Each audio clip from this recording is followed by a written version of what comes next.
What's up, guys? It's your boy Zowoki back out with some more of the Chris Watts videos. And today you guys were wanting more of exposing the one side of the Watts family murders, pretty much exposing the Watts family for all the corruptedness and pretty much a possibility, which I don't think it's that possibility, but that Nicole Kessinger was hired to get Shanann and Chris apart.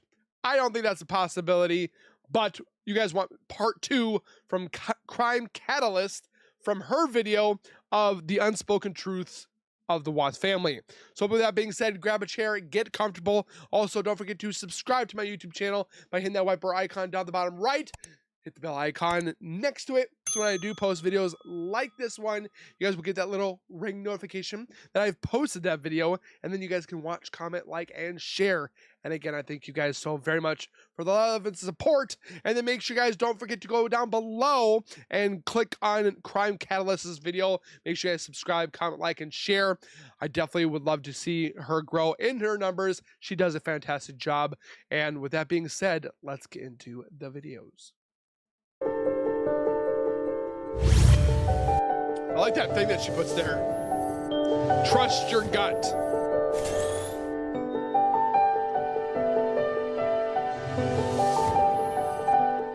It did make sense that if Nicole was hired to separate Chris from Shanann, is that why she Googled Ronnie? Because it's definitely very peculiar why she Googled Ronnie and the Saratoga Trail, which was their house, the day before the murders. Very interesting, to say at least.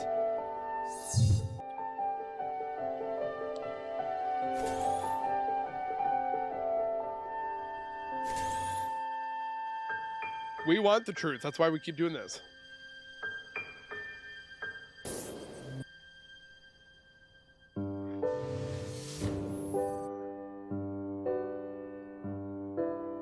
Apparently there's these friends apparently were in on helping or like destroying Shanann, like her legacy.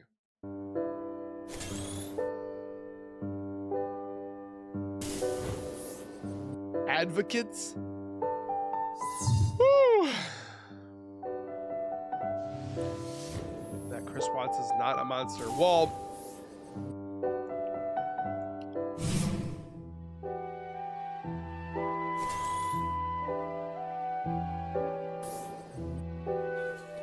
unspoken truths are things that may be really bothersome to people, so they refuse to ever speak about them. They are expressed or understood without being directly stated. The unspoken truth is often felt rather than heard. She must have a water thing next to her.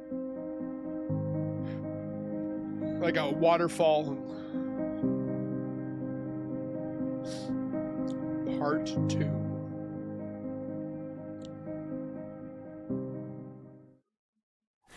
In the first part of the unspoken truth about the Watts family, we talked about the family's behavior, mostly Cindy's, and what their intentions seemed to be from the very beginning. Their first few attempts to villainize Shanann Watts had failed miserably. People were not willing to view Shanann as a terrible, controlling wife and mother based off of the opinion. But even if she was, okay, if she was the leader, if she was the alpha in the relationship, and she was the one that controlled a lot of things, okay, you know how many thousands of other, probably and millions of couples that have probably that same type of deal, yet they don't murder their spouses. They either stay with their spouses or they divorce. They don't murder. Of a spiteful mother-in-law. We all know that there's a large number of mother-in-laws who have insignificant, petty issues with their daughter-in-laws, and her biased opinion could be unfair or dishonest. Most of us wondered what Cindy's point was when talking this way about Shanann. Was she trying to say that Shanann had caused her own death Yeah, and the that's pretty much death what of she's her saying. precious children? or that her son was forced to commit these crimes. Surely she wasn't excusing this behavior, excusing why her son had become a family annihilator, and blaming Shanann for what had happened. This is the definition of victim blaming. Victim blaming is when the victim of a crime is held entirely or partially at fault for the harm that befell them. Most people recognized what the Watts family were doing and spoke out against it, but they still pushed forward with trying to change the narrative and ruin Shanann's reputation. For what? Even with the backlash that they had faced, they still set out on a mission to spread their hate for a woman that their son had murdered. Their hatred was so strong that it could not be contained. They had to release it out into the world. Ooh, Cindy and Jamie. We've Here all we go. heard the stories that were told by Cindy and Jamie to make Shanann look bad and to paint a very specific picture of what they wanted Shanann to look like. The monster. They took Shanann's A-type personality traits, exaggerated them, and used them to make everyone else see her in the way that they saw her. These stories that were told were either stretching the truth or completely false. I'll give you an example in a story that we have all heard. Remember the story about how the big bad Shanann had bought the Power Ranger costume for the birthday party, and they had forgotten the helmets back at home? They said Shanann was so controlling and demanded that Chris drive all the way back to get them. Cindy claimed that they begged him to stay and not to worry about it, but he made that long drive back anyway because the awful mean Shanann told him to. What if I told you? I mean, Chris had forgotten the helmets. That's his fault. Bearing in mind that it was a 3-hour drive from where he had lived to Sarah's house, and that's why it was 3, and that all of us were just happy he could come. It took us all back when, man, this is not even written right. Shanann told him in uncertain terms that he was going to turn right around and drive straight back 3 hours to get the helmets. I would have not done that, but I would have not forgot the helmets. That is not what happened at all.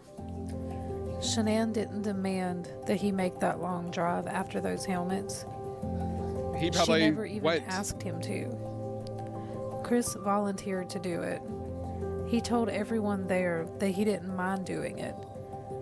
Maybe he wanted some time to himself that day, who knows.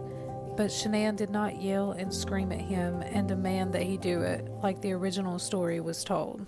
Oh, like they wanted to sit there and say that she was screaming belligerently at their house of Nutgate.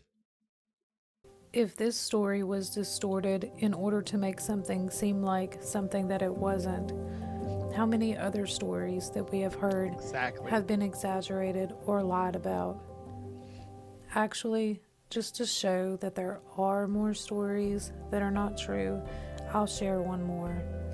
The story of Cindy and Ronnie driving all the way to Myrtle Beach just to be able to spend time with Bella and Cece, only to be told by Shanann that she wasn't going to allow them to see the girls. This story was told by Cindy to make it seem like Shanann had basically tricked them just to be spiteful. And of course, this is also not true. The Watts were already at Myrtle Beach.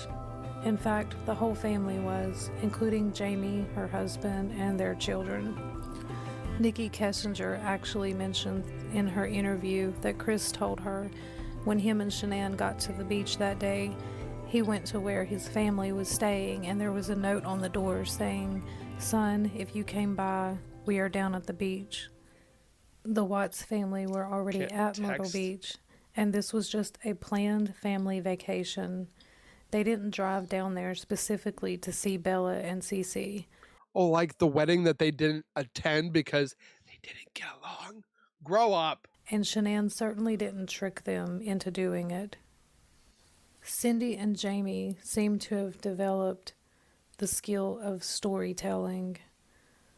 The art of storytelling and being able to twist the truth in these stories was another one of their skills that they used to manipulate others and ignite a fire of hatred towards Shanann Watts.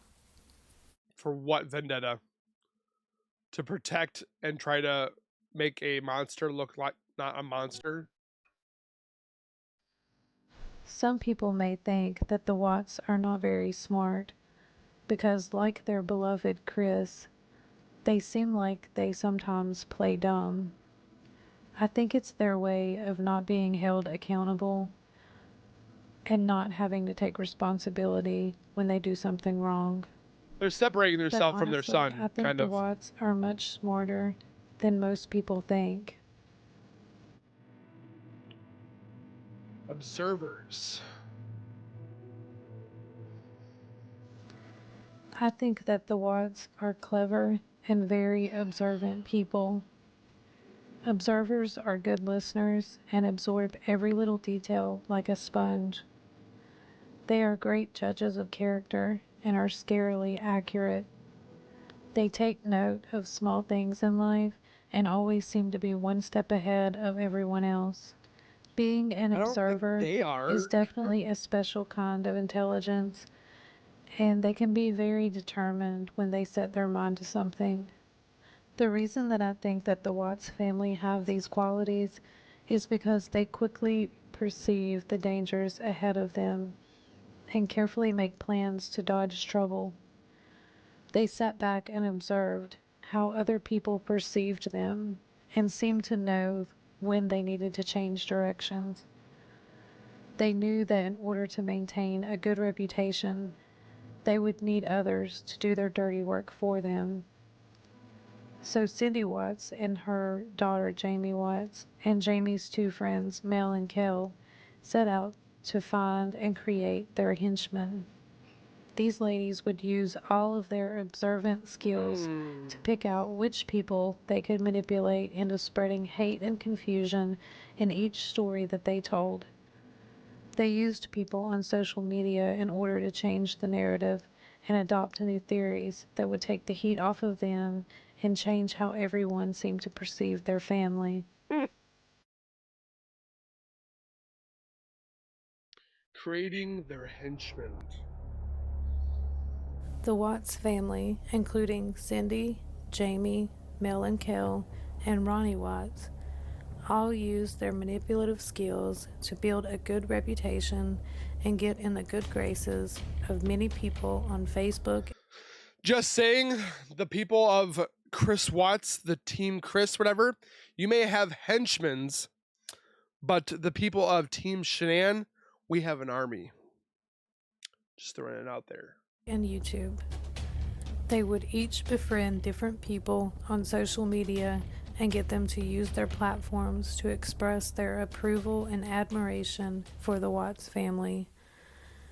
They knew that if reputable people spoke highly of them, they could repair the damage that they had done to Which I their don't own think can happen. reputation. They essentially used these people to make a better name for themselves. But why? This is not the proper action to take to repair and bounce back from a bad reputation. It's not. In order to right a wrong, restore, or rebuild something, you first need to acknowledge your mistakes and take responsibility for them. You offer. I'm sorry for what my son did. It's atrocious. I don't know what's gotten in him or what have you, but it's upsetting that she's like, oh, well, I think Chris should fight. Chris should be able to get a trial, which I agree with. He should be able to look at the evidence and see that he was not involved. But then we would have seen he was involved and possibly somebody else. An apology and then you move on. You can show that you. I don't think there was ever an apology. Chris apologized, but we never heard that from Cindy or Ronnie. They're probably like, what do we got to apologize for? We didn't do nothing. you've improved and learned by not making those same mistakes again. Unfortunately, this process seems to be a foreign concept to the Watts family. It's much easier to just put the blame onto somebody else. Scapegoating.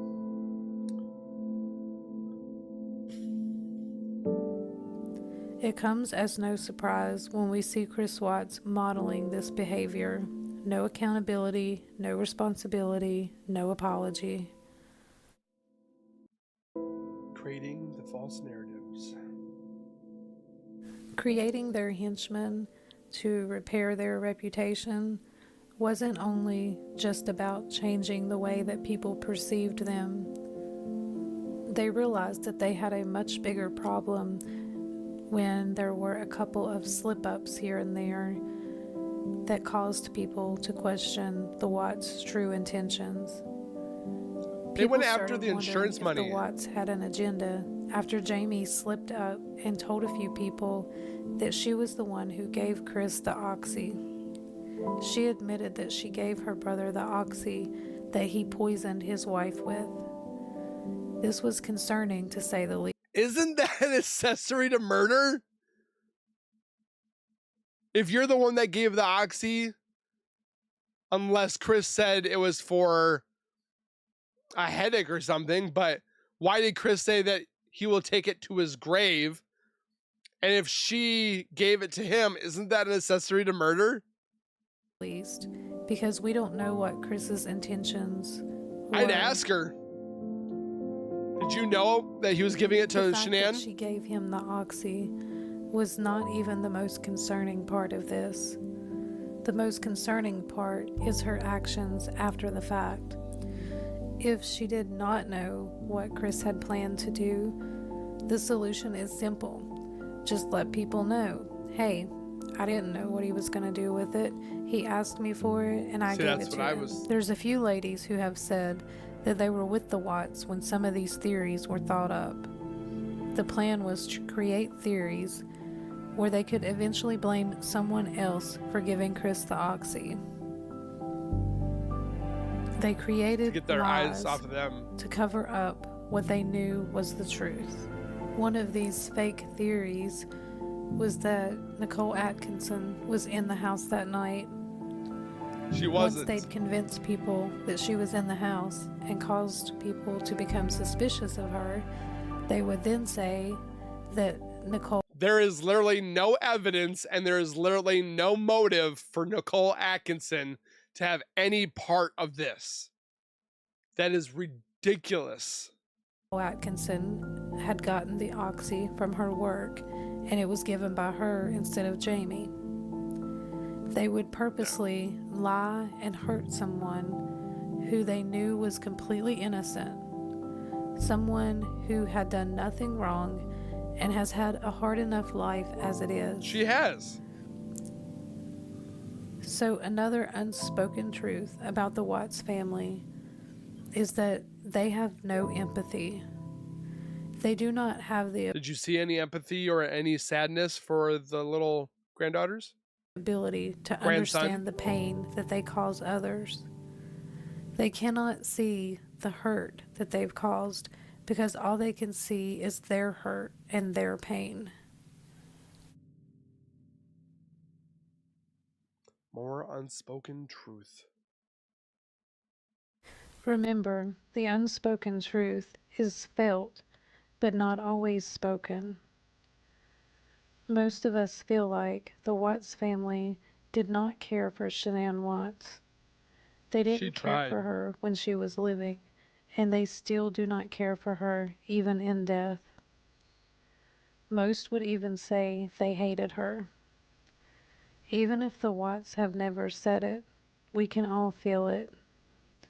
One more unspoken truth that's important is that the Watts have went to great lengths to cover up the things in this case that they were involved in. If law enforcement hasn't questioned their involvement, then they should. Amen to that. I think they should. Chris Watts is gone. He's never getting out of prison. Thank God. They no longer need to protect Chris. They no longer need to be scared for Chris. Well, they should be. So, who are they protecting now? His name, their name. This family has duped people in the same way that Chris duped everyone who knew him. That's a powerful statement right there. I'll leave this here for you. The Ruseks cannot hug their daughter. They cannot console in her. They can't cry with her. They can't give her kisses on the cheek as parents. The parents that raised this woman to be who she is, they can't touch, talk, anything. The Watts can still do that with Chris. And it's very, very, very upsetting to know that they want to defend this monster after what he did and act as though, oh, we are a happy family while your son is wearing a green to orange jumpsuit and will never see the light of freedom again. But yet they can talk to him. They can say what's going on in the family. What's the score of the Steelers, since he was a Steeler fan or is a Steeler fan. The Ruseks can't do that. Frankie can't do that with his nieces. Because when the Rusek mom and father are gone, Frankie's by himself. And it's just upsetting that they talk as if they are victims like the Ruseks. Yes, the Watts did lose grandchildren, but it doesn't seem like they care from what we've heard and what we've seen. Things could have changed, who knows? But it's just upsetting to know that they can see their son, the Ruseks can't, and that they blame Shanann. So, with that being said, hopefully you guys enjoyed this video and reaction. Don't forget to go over to Crime Catalyst, give her some love, watch her other stuff. She definitely got a lot of great content. And again, don't forget to subscribe here. We'll see you guys in the next one. Keep it real, keep it safe, and as always, keep nerding on. We will see you guys in the next one.